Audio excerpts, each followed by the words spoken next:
सुनाओ एमएमटीसी अब देखिए 87 रुपए पर क्लोजिंग। और खबर ऐसी है जो कि किसी को भी परेशान करती थी। एमएमटीसी को बंद करने का ऐलान कर सकती है सरकार और 23 अक्टूबर को मीटिंग है।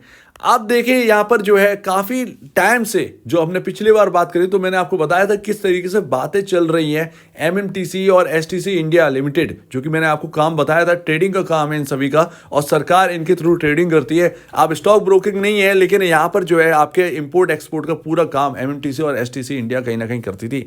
तो वो यहां पर इंटरेस्ट बिल्कुल डाउन हो चुका है निवेशकों का, और ऐसे में सरकार सोच भी रही थी तो क्या डीलिस्टिंग हो सकती है, क्या क्या चाहिए डीलिस्टिंग में और प्राइस क्या होगा। सबसे बड़ी बात है प्राइस क्या होगा। तो इस वक्त जो है वो खबर आ चुकी है एमएमटीसी और एसटीसी की, और 23 अक्टूबर का वेट करिए क्योंकि 23 अक्टूबर की मीटिंग में काफी कुछ निकल के आएगा। देखिए बंद होने के चांसेस ना 99% है, क्योंकि जिस तरीके से मैंने आपके सामने रेवेन्यू पेश किया था, रेवेन्यू 30,000 करोड़ से घटकर 3,000 करोड़ के आसपास आ गया है। तो आप समझ सकते हैं किस तरीके से एक डाउनवर्ड यहां पर गया है। तो बिल्कुल इंटरेस्ट घट चुका है और कहीं ना कहीं कंपनी का कोई अब जो है ना कोई एक है ना वास्तविकता, एक जो पहले जैसा जो स्टेटस था एमएमटीसी का, हर चीज पर एमएमटीसी, मतलब आपने अगर कुछ इंपोर्ट किया है तो एमएमटीसी, वो एक्सपोर्ट किया है तो फिर एमएमटीसी का स्टाम्प।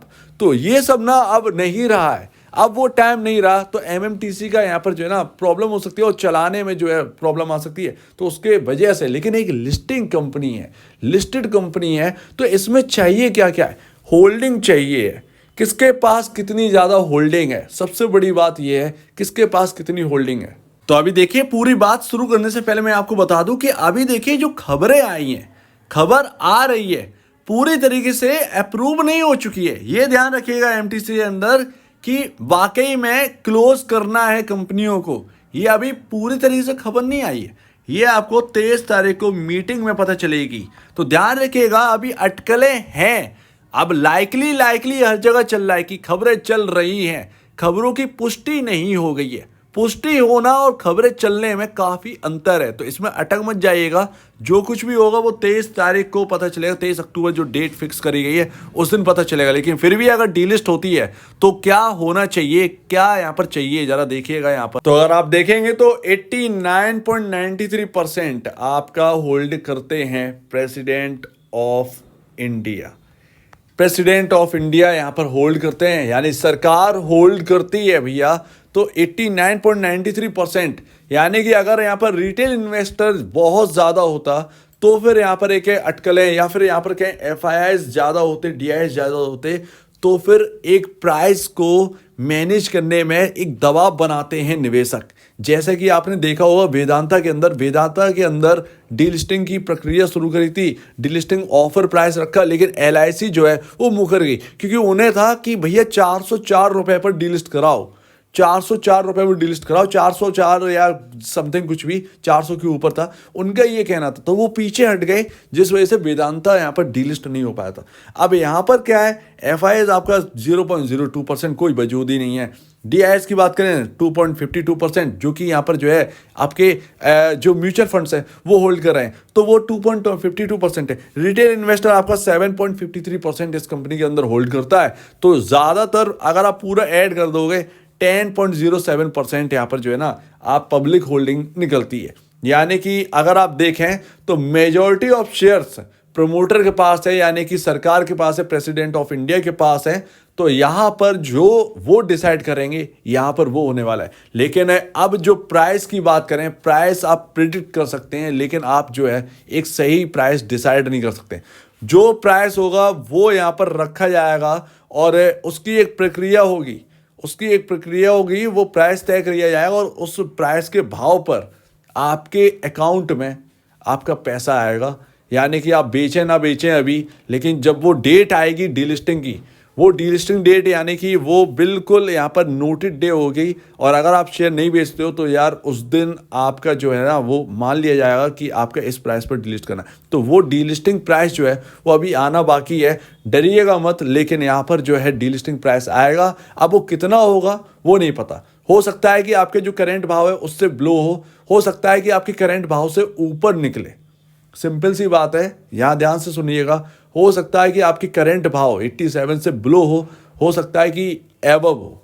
ठीक है, तो जो भी होगा वो 23 तारीख को पता चलेगा। और अब जो है पॉसिबल है कि यहाँ पर जो आपके म्यूचुअल फंड्स हैं जिन्होंने शेयर्स इंक्रीज करते जा रहे थे एमएमटीसी के अंदर, वो अब बेचते हुए नजर आए, बेचते हुए नजर आए। जी हाँ, कहीं ना कहीं अब होड़ मचेगी। और यहाँ पर म्यूचुअल फंड पहले कवर करते हैं क्योंकि यहाँ पर जो है इंपॉर्टेंट है, हो सकता है ना भी करें, लेकिन अब जो कहीं ना कहीं होल्डिंग जो बढ़ रही थी वो अब रुकती हुई नजर आएगी।